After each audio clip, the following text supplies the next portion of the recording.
So yeah, this is where we're staying. We are on the water, so we're coming to you live from somewhere a little bit different. Right, Dad's going to start. I'm going to say a little bit. Well, hi everyone. Hi Sophie, and other people as you catch up and watch this video later on. This is our next instalment in the letters home from Dad, prisoner of war during the 1939-45 war. So we have one letter home today, and I'm going to talk about an incident that happened with Dad while he was in Poland. I've discovered an enormous amount of stuff in Poland. Before today I just thought, yeah, he was whacked up in a prison, probably didn't have any movements or get about at all. I found out today that they went on working parties, well not today but during the holiday. They went on working parties as far as 100 kilometres away from the main camp. We also found out that the main camp is a sprawling affair, many buildings all over the place. And it held 10,000 people. 10,000 men. people. So it wasn't just in one building, there were sort of encampments and buildings everywhere.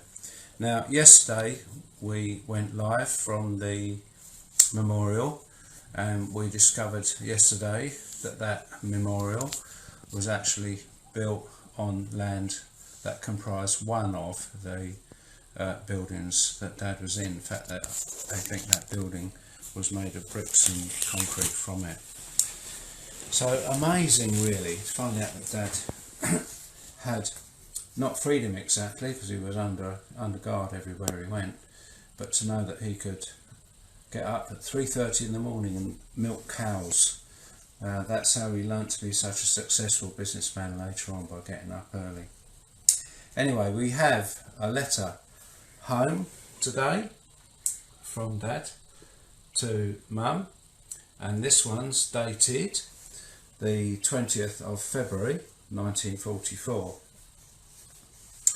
Dear Elms, just a few lines to wish you well, and don't get upset about me telling you not to put, I can't read that word, not to put homemade, looks like homemade cooking in my mail. Probably that might have gone off. I see you haven't yet, or hope you haven't. Do I want to work on a farm when I leave? What made you think to ask such a question? I'll tell you a lot when I'm back. And he never did. So that's the letter today.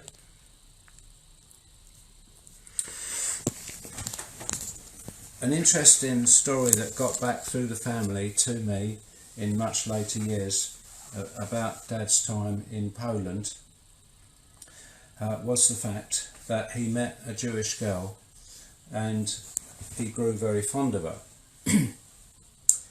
Now that's a difficult thing to deal with, but remember that there was a war on, and it was maybe one of the distractions of war, and we don't know that it was a relationship as such, but we knew that he built a friendship with her, and she was a Jewish girl.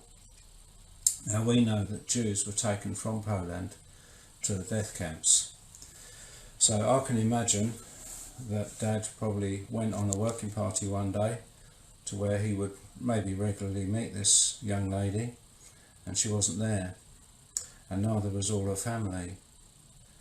And that was heartbreaking for him. Now lots of people actually had a very, very good idea what was happening to all the Jews that were disappearing, and no doubt my dad would have known this as well, and it affected him very deeply. I spoke yesterday about his faith being eroded by what he saw, and more so on the march, which we'll talk about more tomorrow.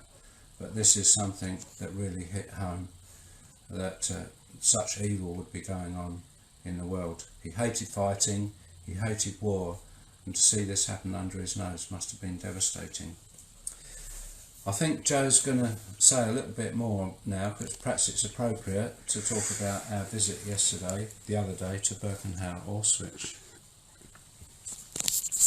Yeah, I'm not going to say like loads,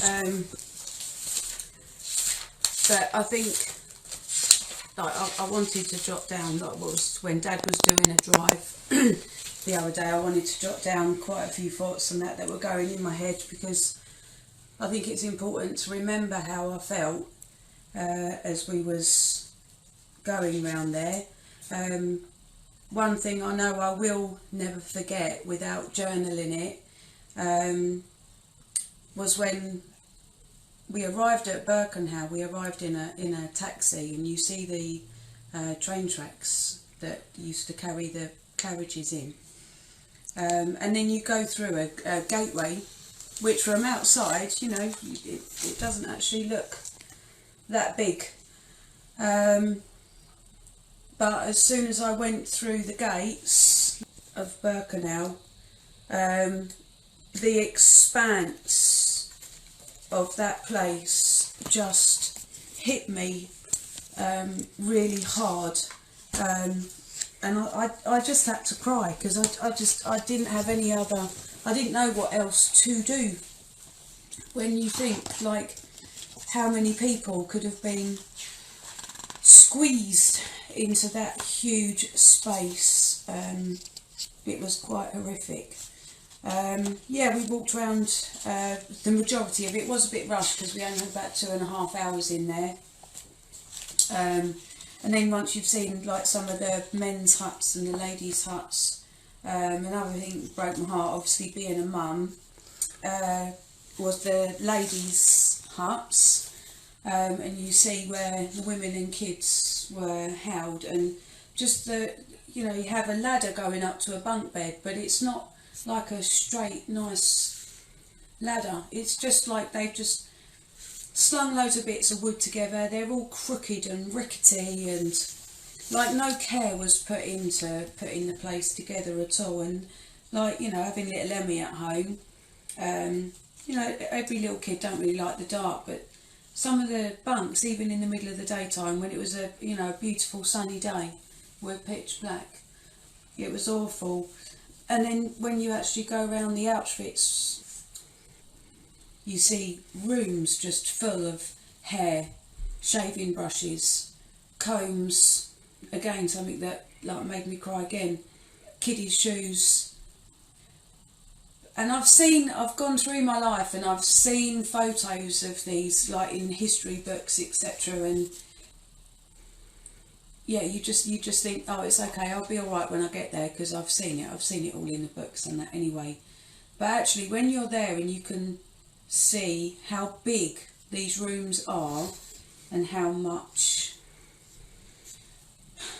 many belongings are in there and how many people it used to belong to, yeah, it really does hit you hard. And just because they were a Jew, for no other reason other than they were a Jew. There was a woman, was she attached to Auschwitz and Birkenau? Gress.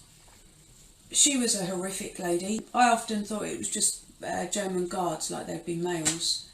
But she was awful too. We learnt that she used to tie ladies' legs together when they were giving birth.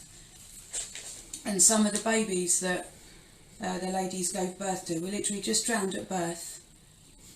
Yeah, just some horrific things. You think you know, you go in there thinking you know quite a lot, but actually you really don't.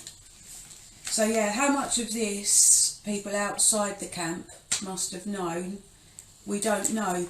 Obviously when Grandad found out that his Jewish lady friend had gone, I do wonder how much he had heard. Obviously when he was out working on the farms around Poland, he must have come into communication with other Polish people, and obviously I'm assuming that would have been something that would have been spoken about. So it makes you wonder how much he knew about where his friend had gone.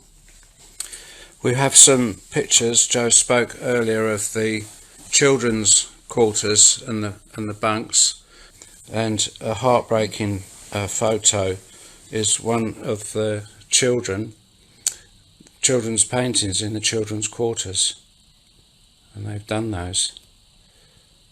When I went actually to Auschwitz, they'd painted a whole white room, and literally just had the children's drawings.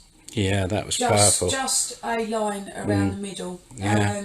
And you could see normal children's drawings like trees and houses and birds and things like that. And then actually as you go around the room, the drawings almost like change, and you see like people being hung and soldiers with their guns and things like that.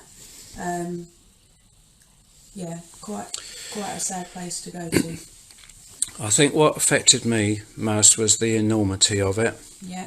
The fact that they'd build a place which would easily occupy about 20 football pitches, maybe more, and to, as our tour guide phrased it, to manufacture death on an industrial scale. And one thing that shook me when I first arrived there, this picture as you go into Birkenau, is the one that we all see as school children, in films, documentaries, that railway leading up to that building. And then for me to stand there after hearing 50 or 60 years of stories, actually standing there was like I don't know if it's awful inspiring really, and standing under that gate. You have to stop and pause. You under can't that just gate. walk. Yeah, You I can't just couldn't. walk. No, you can't just walk through walk through it. No. We do have pictures. We were allowed to take some pictures, but Yeah. we took a picture of each other under that gate. It is powerful stuff that you see when you go around there. So obviously it's not a place that you really want to go, but I would say I'm glad I did go, because, and one thing I've said about this whole trip this week is that up until this point, Grandad's story and the history stories that I've read in the book, they've all just been in a history book. But coming here this week and being where Grandad was and seeing the memorial and going to Auschwitz-Birkenau, it has really brought the whole thing to life. And when in November they do the Poppy Day and they say like we must remember them, I will remember them in a different way now I've been here. And I do think like if you are going to come this way, I do think it's important to go, not because you want to, just because it'll give you a different perspective on the whole of the history of it all. So yeah, going back to Grandad. So there's lots of interesting stuff coming up. We thank you. Hope that you found what we've done so far interesting, and we'll see you tomorrow, guys. Yeah, see you tomorrow. Yeah, bless you. Thanks for watching. All right, see you. Bye. Bye.